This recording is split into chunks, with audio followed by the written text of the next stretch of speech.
Hey everyone, Brian from Madness and Motive. Today, I want to talk about Wendi Adelson's potential involvement in the murder of Dan Markel and perform what's called a C.O.D.E analysis. First, let's talk about what that even is. A C.O.D.E analysis is not some official practice or anything. It's just something I came up with as a way to account for and visualize what I consider to be suspicious events. C.O.D.E stands for coincidence, oddity, denial, and exception. Let's talk about each one individually to understand them better. First, we have a coincidence, which I've represented with the clock. This is obviously just a suspicious parallel between two events or, a statement and an event, what have you. The next one is an oddity. So this is something that people would find strange or unusual, something unexpected. The next one is denial. So these are going to be statements from Wendi where she denies something that I feel is particularly significant, tethered to the murder or some other meaningful event. The last one is an exception, which is where something happens that misaligns with a pattern from the past or something we would typically expect. We're going to mark it as exceptional or less believable. So those are C.O.D.E events, and we're going to look at different events from Wendi from before, during, and after the murder.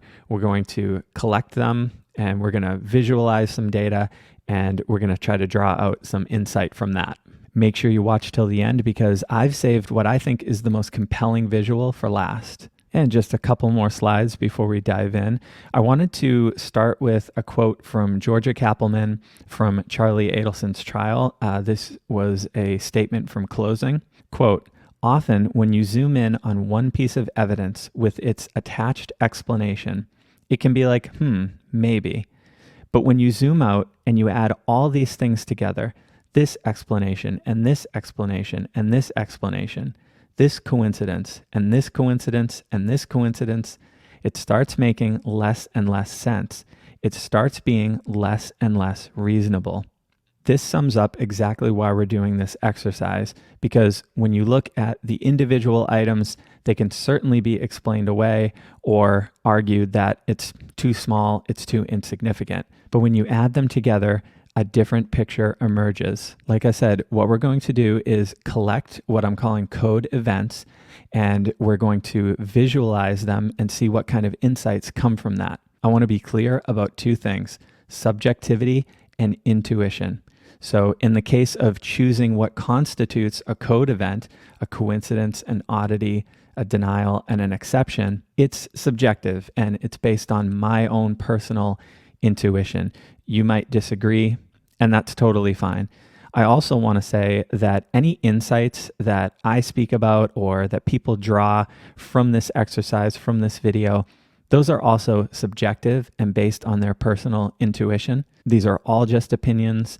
Nothing here is being presented as fact. It's just a thought exercise and what I hope to be an interesting and unique way to look at some of the information related to Wendi and this case. So let's start in the time frame before the murder.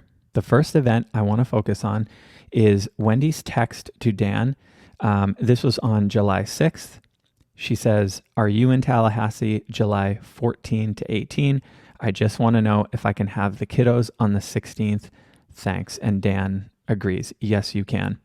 I'm marking this one as a coincidence because, one of those dates she asked about, the 18th, that is the day Dan was killed. So we're going to mark this as our first event, a coincidence. It's also clear that the killers knew Dan's schedule on that day, the 18th, and they also knew that, the kids would have been dropped off. I think, as everyone else pretty much does, the most likely person who would know those schedules would be Wendi. So to me, it's less believable, it's exceptional that this information wouldn't have come from Wendi. So I'm marking this as our second event, an exception. We also know that Wendi had spoken to the children about death not long before the murder actually occurred, not long before their father died. This one I'm marking as obviously a very strong coincidence. It also seems quite strange to me that she would have this kind of conversation with the boys, because I believe one of them was only 3 years old. And that's quite a heavy conversation to have with a 3-year-old. I'm not even sure they could really take that information in and do anything meaningful with it. Another coincidence and another event added to our list.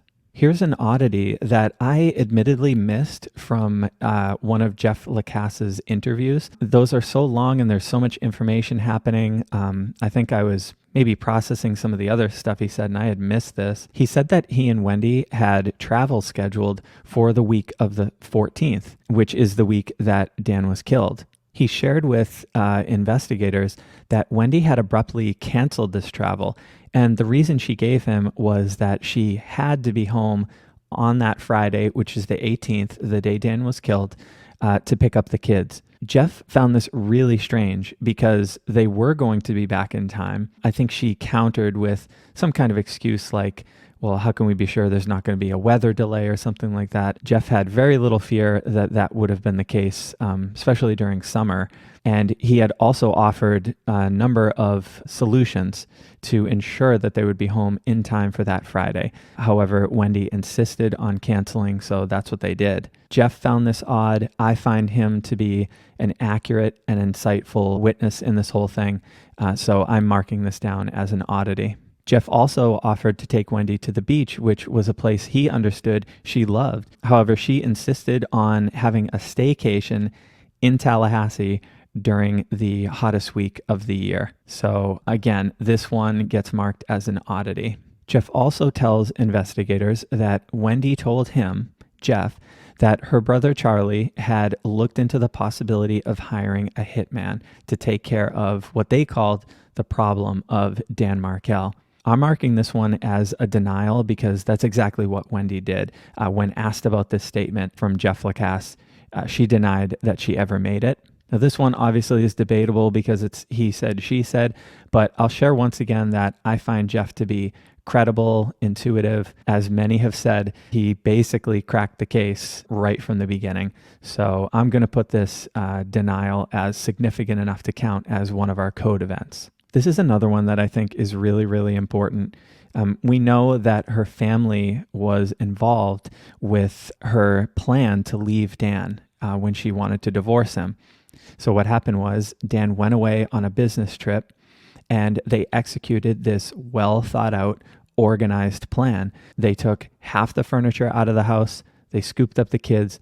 Wendi left divorce papers on the bed and they hightailed it out of there. This not only shows the capability of ideating a long-term plan, being really organized and executing when the time was right, but it also shows her family's involvement in all of this. The parallel of everything I just explained with exactly what happened in Dan's murder is pretty uncanny to me, so I'm marking this one as a coincidence. Wendi was dating Jeff for months. He was very close to her kids, and then days before the murder, she drops him. I believe it was that Monday she broke up with him. Tamara, a mutual friend of Dan and Wendi's, Jeff himself, they both found this incredibly odd. It was very strange of her to do, so we're going to mark this as an oddity. Here's another one from Jeff's interview.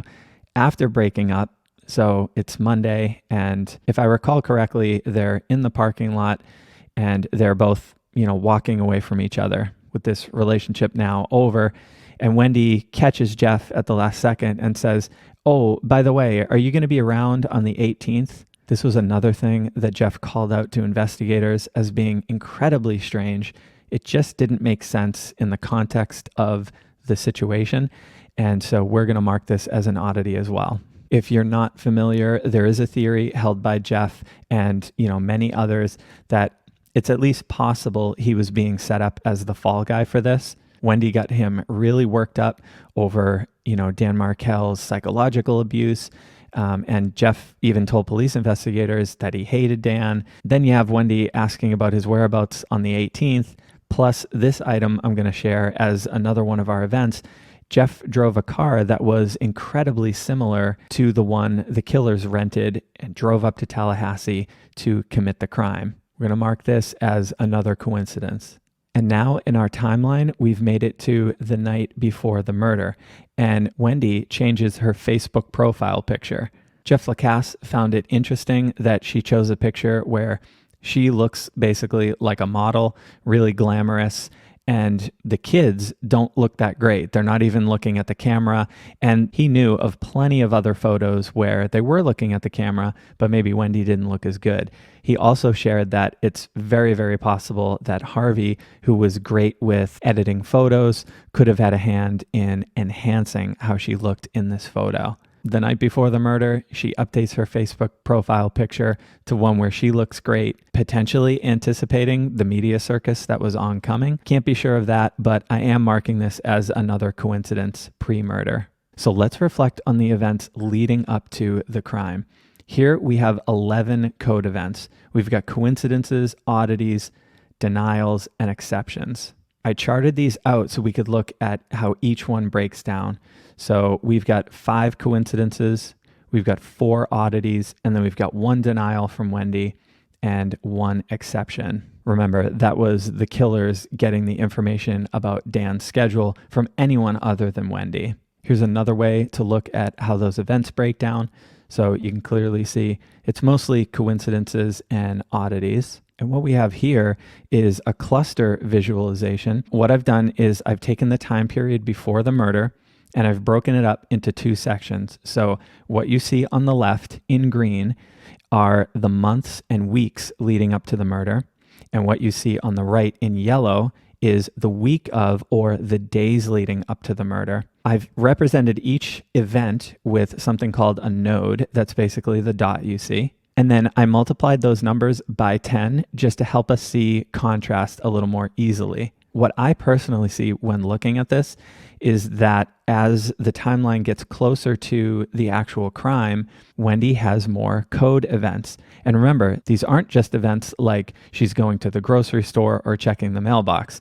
These are things that tie to the crime, they seem suspicious, and they don't seem to indicate innocence or lack of involvement, in my opinion. So now let's go to the day of the murder. Wendi does have a lot of activity on this day, but I wanted to talk about some things that I think relate so closely to the crime itself that I'm counting them on the day it was committed. The first event has us looking back on the day Wendi left Dan. If you recall, she planned around his travel and struck when he least expected it. To believe that Wendi had nothing to do with this, even though it very precisely mirrors what happened before, something she was involved in, for me, that's less believable. I'm marking this as an exception. The other thing we know is that her family was involved in the murder of Dan Markel. They were also heavily involved in her divorce and the events leading up to it.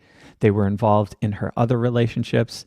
They were involved in her decisions to buy houses. So again, in my opinion, it's less believable that this was a family operation that didn't include Wendi. Another item that's closely related to this is if you read the emails from Donna that she was sending to Wendi when, she was in that contentious legal battle with Dan, you can see that Donna is looking for Wendi's sign off on these crazy ideas. She's not bossing Wendi around or dictating. She is putting a lot of pressure on her, but she's also looking for Wendi to approve the idea. She wants Wendi to be on board.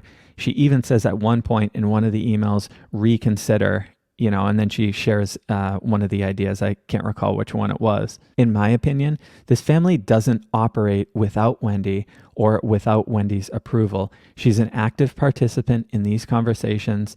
So once again, for me, it's less believable that she wouldn't have been an active participant in the planning and the conversations around this crime. Now let's talk about some denials. And I've counted these in this section because I think all of these denials so powerfully tether with the actual crime. First of all, we have Wendi denying that her family hated Dan. This is one of the most ridiculous denials on the list, in my opinion. We have so many statements, so many things in writing that show they did hate Dan. And this is Wendi's attempt to distance herself and probably her family from the strong motive. We also have Wendi denying that Dan was about to drop a legal bomb on her. A lawyer from one of Katie McBanois' trials said this to Wendi and she did not like it. He was about to drop a bomb on her. It would have had a hugely negative impact on her life, and it's very likely she was aware of it. This denial is clearly to downplay, create distance from a motive, and I think it's significant. We're counting it as an event. She also denied that the legal battles between her and Dan were particularly venomous. Everybody and their second cousin could see how contentious things were between the two parties, and this denial from Wendi just looks really suspicious. She also downplays and denies how badly she wanted to get out of Tallahassee. She's the one who proposed relocation to South Florida. She wrote about this in her book, and there are piles of information to support her desire to get out of Tallahassee. This is another denial that chips away at her credibility. Next, Wendi denied that Charlie was heavily invested in her life. He is on record meddling in her financial decisions, housing decisions, relationships, jobs. He is everywhere. He can't keep his mouth shut, and he's got his nose in everyone else's business, especially Wendi's. This denial doesn't make sense. It's going on our list. I wanted to establish those as things I'm relating to the actual crime or the day of the crime, because I feel they tether so strongly to it. Now let's get into some actual items on the timeline from the day of the murder. At 8:11 in the morning, Donna Adelson texts Wendi Adelson, "Best Buy just called me, but I told them to confirm with you. They are on their way over now to help you with the TV sets in your living room." Here we have someone that, in my opinion, is directly involved in the crime in Donna Adelson. She's communicating with Wendi. It feels so suspicious to me, the fact that she says they are on their way over now, which is exactly what was happening. Luis Rivera and Sigfredo Garcia were on their way. And we're talking about this whole TV repair thing. So Wendi had this TV repair scheduled, arguably by Donna, for the day of the murder. And not just the day of, but it's pretty much the exact time of the murder, down to the hour. It's very, very close. This is one of the crazier coincidences because there's so much around this TV repair that just sounds ridiculous. Number one, Jeff Lacasse said that it was like a TV you would see in your dorm room. So why is there all this? I mean, it's like the whole family is involved in fixing this TV. He also said that the injury to the TV was so severe that, why would you even consider fixing it? I believe even the Best Buy guy from the Geek Squad kind of said the same thing. I mean, it's like so obviously not repairable. And how did it get broken? The claim is that 3-year-old Lincoln, I believe, I hope I'm not mixing that up with Ben, but 3-year-old Lincoln threw a remote at it and broke the TV. So the TV is really high up. And Jeff Lacasse said that, he had been playing ball with the boys for quite some time. And the strength to cause that kind of damage to the TV just wasn't there. He's just a little kid, like 3 years old. TV was also used as part of the code speak between Donna and Charlie later on in the wiretaps. So this is just a really strong coincidence, and we're certainly putting this on our list. When the member of the Geek Squad is over to assess this broken TV, Wendi actually repeats the hitman joke that Charlie made. So he said to Wendi, this TV is a divorce present for you.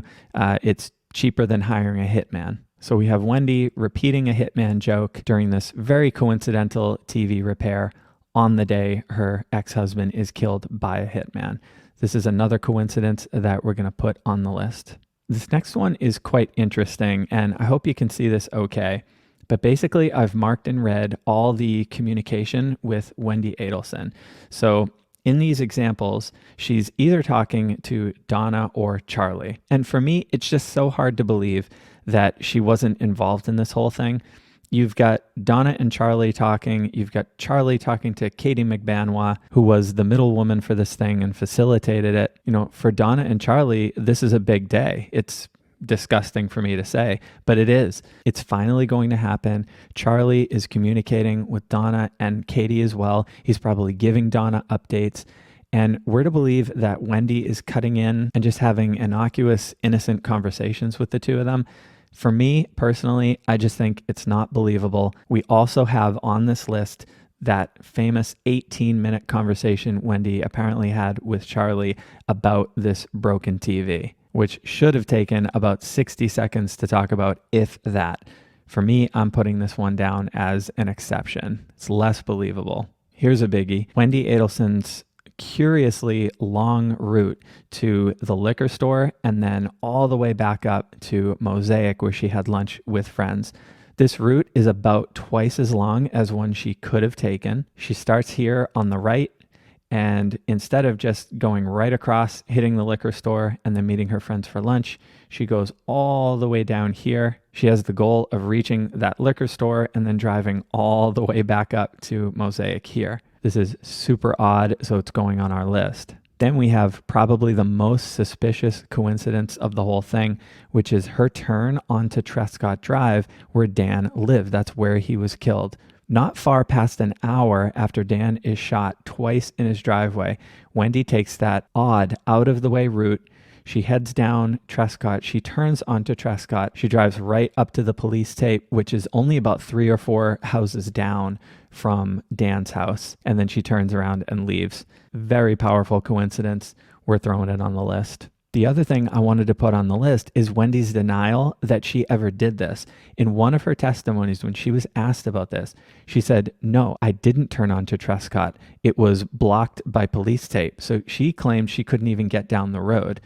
But then in another testimony, she said, "Yes, I did turn onto Trescott, but I ran into the police tape and I turned around and left." So we have a denial around one of the most suspicious coincidences in this whole story.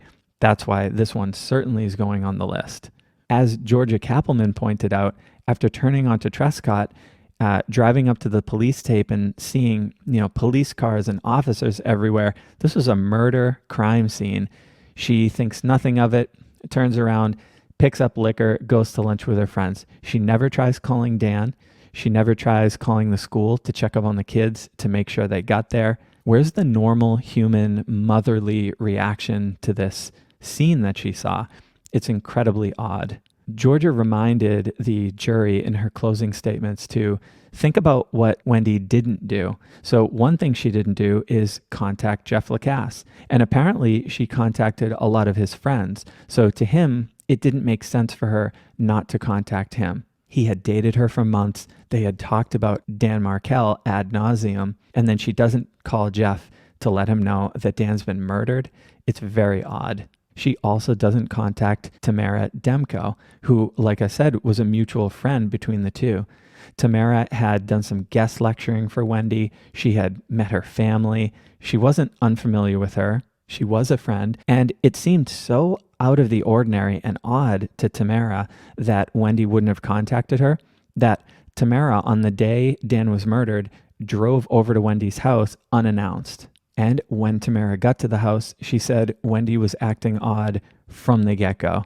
Wendi greeted her by saying, "I'm sorry," but it was more like, "I'm sorry for your loss." Later, when Tamara was sitting with Wendi and a very protective friend of Wendi's, it felt like Wendi and the friend were trying to lead Tamara down a path of believing in another suspect who could have done this crime. It felt forced and calculated, and it was extremely odd and even disturbing to Tamara. Another event I'm tethering to the crime itself, or the day of the crime, is the fact that Luis Rivera named Wendi. He spoke about committing this crime for the lady with the 2 kids, and when asked who he understood the lady to be, he said Wendi Adelson. Luis seems like a witness that would be pretty easy to discredit, but he's actually been spot on for a lot of the things he shared. Just one example is Sigfredo's accidental fire of the gun in the rental car, which I believe hit the gas line and caused them big problems.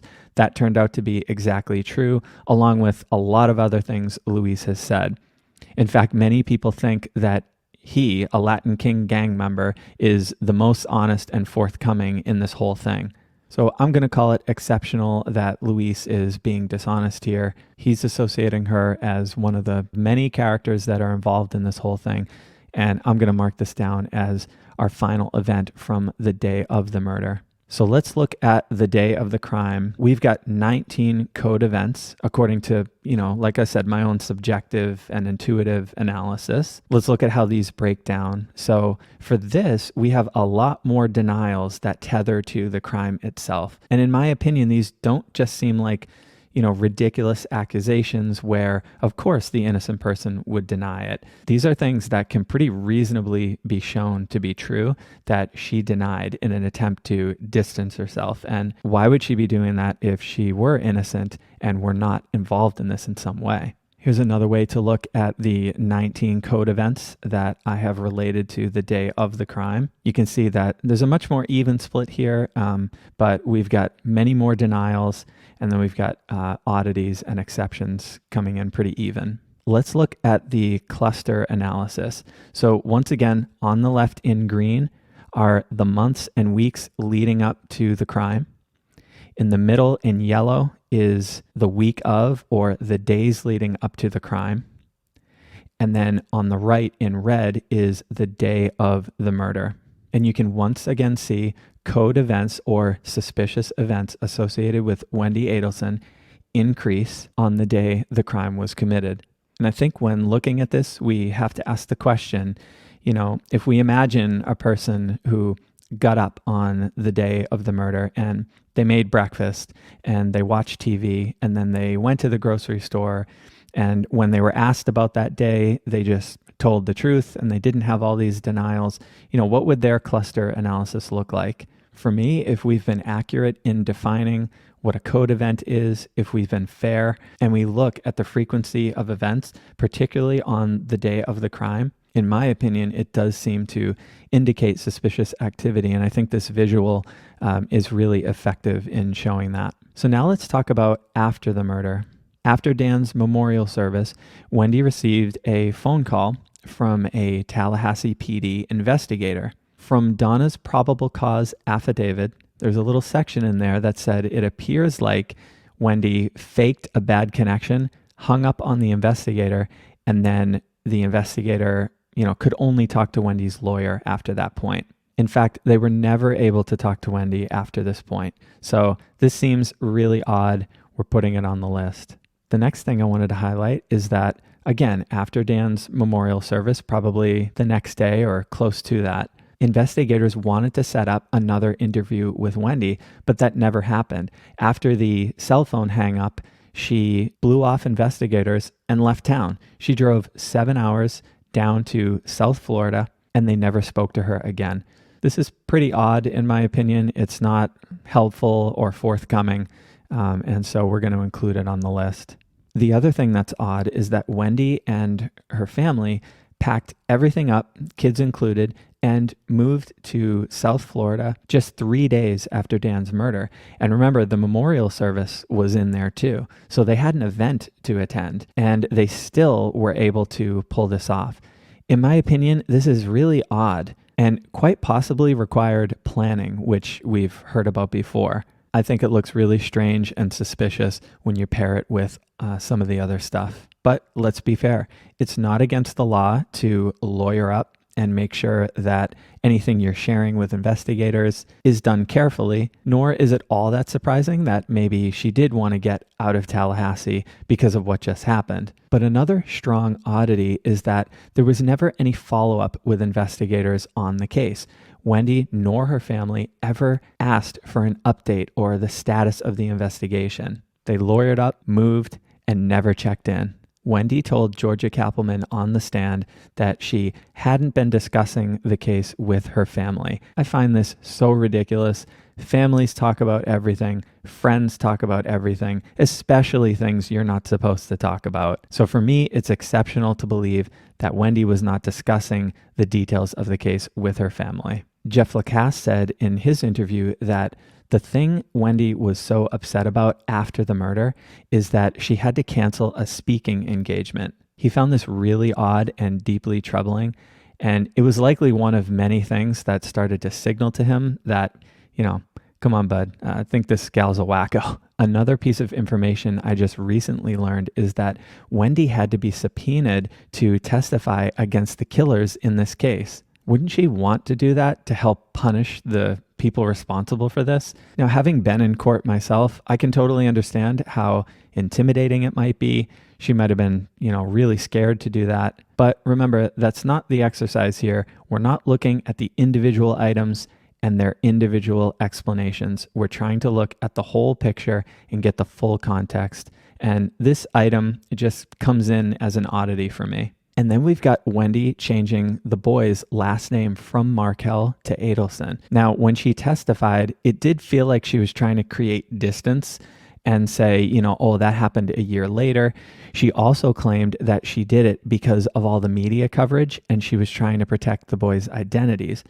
Georgia Kappelman very astutely responded, well, wasn't the Adelson name in the media? Wendi says, no, not at that time. I've actually got a video coming soon that shows this is completely wrong. I looked up a handful of articles that were written pretty immediately after the crime had occurred, and they all mentioned the Adelson name. This is something Wendi clearly would have seen. So let's look at C.O.D.E events after the murder. So we're coming in at 8. Let's see how they break down. We've got 7 oddities and 1 exception. That's where she claims she wasn't talking to her family about this case. And now that we've done the 3 main periods that I wanted to focus on, let's look at all of the C.O.D.E events. So we looked at pre-murder, day of, and then post. And we're coming in at 38 C.O.D.E events. And once again, these are coincidences, oddities, things that she's denied that we can, reasonably prove are true.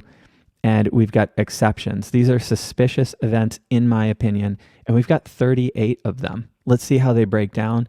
At the end of all of this, coincidences, denials, exceptions are pretty even, and we've got quite a few oddities. Let's see what that number is. We've got 16. Here's another way to look at that. You can see most of these are oddities. So these are things that just don't seem typical. They seem strange, suspicious. And here's another way of looking at the 3 time periods and all of the C.O.D.E events associated with them. So before the crime, you can see we've got our 11 C.O.D.E events.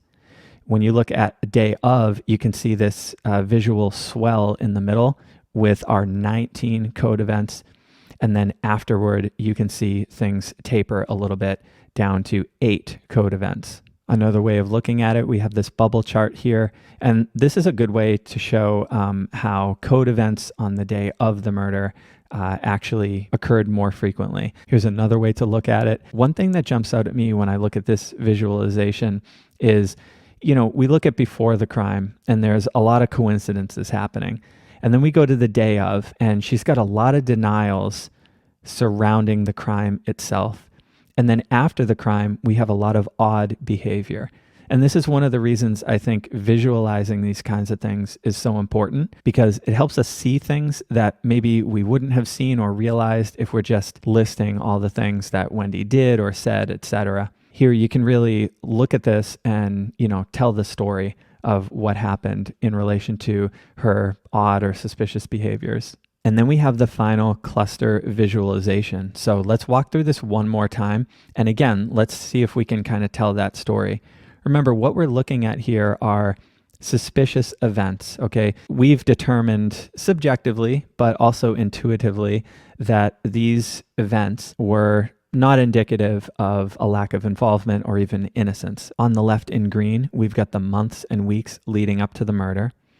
In yellow, we've got the week of or the days leading up to the murder, and you can see an increase in activity. To the right of that in red, that is the day of the murder, and you can see another notable increase in C.O.D.E events. It's a thicker, busier cluster with more nodes. And then on the far right in purple, you've got events after the murder, and you can see that it tapers or decreases somewhat and is more similar to that yellow color.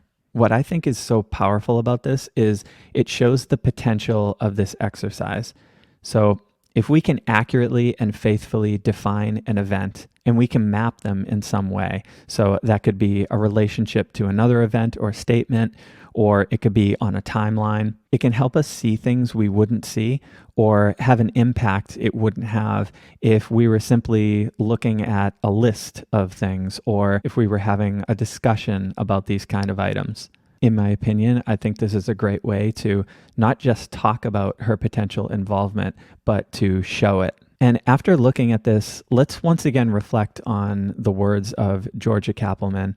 When you zoom out and you add all these things together, this explanation and this explanation and this explanation, this coincidence and this coincidence and this coincidence, it starts making less and less sense. It starts being less and less reasonable. I want to do this exercise more in the future and continue to improve and refine it. So let me share some goals I have. Number one, I want to establish a baseline for C.O.D.E events. In other words, I actually want to look at some other cases, find an innocent person that was close to the crime or someone involved in the crime, and establish what's their baseline number for events before, during, and after the crime was committed. If we do that for a number of different scenarios, we could calculate an average. That would help us make event numbers relative. So in this case, we could have said, Wendy's number comes in at a 38.